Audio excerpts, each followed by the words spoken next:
Muito bem. Como eu falei no vídeo anterior, a legislação, relembrando, artigo 9º, parágrafo 3º do Decreto-Lei número 406 de 1968, ele não traz nenhum desses requisitos que a gente encontra nas leis municipais. São Paulo, por exemplo, é o município que mais impõe aí requisitos para conceder o direito ao ISS fixo. Na verdade, as leis municipais, ao longo dos anos, foram criando fatores impeditivos ao exercício do direito de ISS em valor fixo. Então, deixando um pouquinho de lado a questão lá do artigo 9º e do parágrafo 3º, que nós vimos que não tem nada a ver com os requisitos da lei municipal, vamos entrar um pouquinho na questão desses requisitos da lei municipal. Um deles, o mais atual, o mais conhecido, é aquele que fala do caráter empresarial e que está relacionado, por detrás disso, o que se percebe é a observância aí e a escolha do tipo societário, Então, uma das perguntas que eu tenho recebido relacionado a este tema, ela pode ser resumida desta maneira. O tipo societário é que determina a forma de tributação? Perceberam? Essa questão, inclusive, foi incluída lá naquela declaração eletrônica que a Prefeitura de São Paulo implementou. Quando o contribuinte vai preencher a declaração para transmitir online, uma das perguntas é exatamente essa. Eles colocaram lá a pergunta que está relacionada com o tipo societário escolhido pelos sócios na hora de constituir a sociedade. Então vejam que interessante.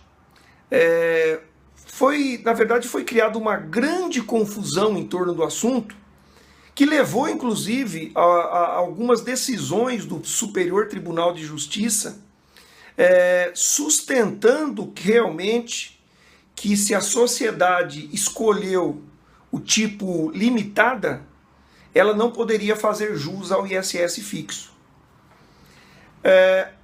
O tempo passou, foram chegando novos processos lá no STJ e, finalmente, o STJ foi revendo o seu posicionamento anterior, absolutamente equivocado.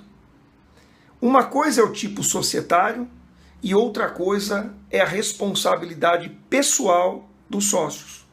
Como eu disse no vídeo anterior, o sócio exerce profissões regulamentadas.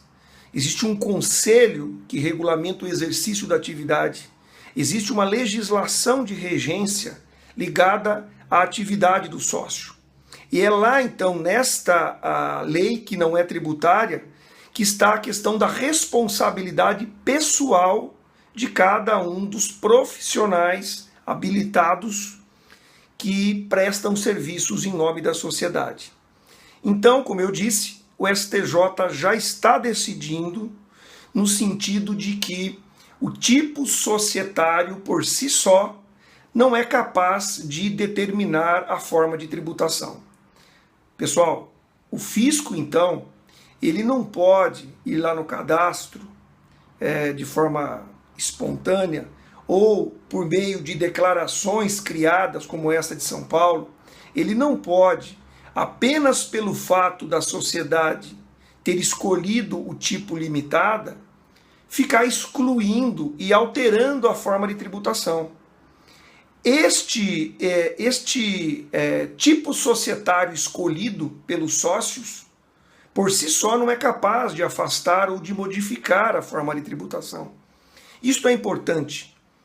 Quando nós estamos diante de uma sociedade limitada, essa questão do tipo societário está relacionado à responsabilidade que os sócios têm em relação, por exemplo, ao patrimônio da sociedade, as questões trabalhistas. Enfim, o tipo societário vincula os seus sócios a diversos fatores aí relacionados com a sociedade, mas não vincula os seus sócios à responsabilidade que é sempre pessoal e que está vinculada à legislação de regência da sua atividade. Muitas vezes expedida, inclusive, pelo seu órgão de classe, como é o caso dos médicos, dos advogados e dos contabilistas. Então é preciso desmistificar um pouco esse assunto. A prefeitura está usando indevidamente o tipo societário como argumento para um desenquadramento automático destas sociedades.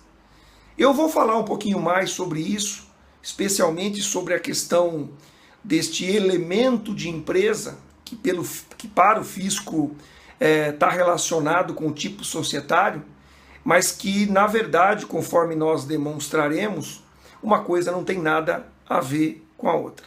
Então, respondendo objetivamente a este questionamento, o tipo societário, pessoal, jamais pode interferir na forma de tributação.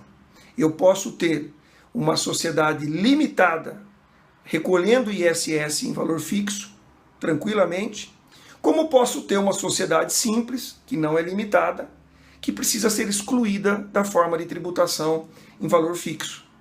É perfeitamente possível que, nos dois casos, eu aplique aí ora a tributação fixo, ora a tributação sobre o faturamento. Eu vou evoluir mais um pouco e no próximo vídeo eu volto a falar aí da questão do caráter empresarial. Não perca!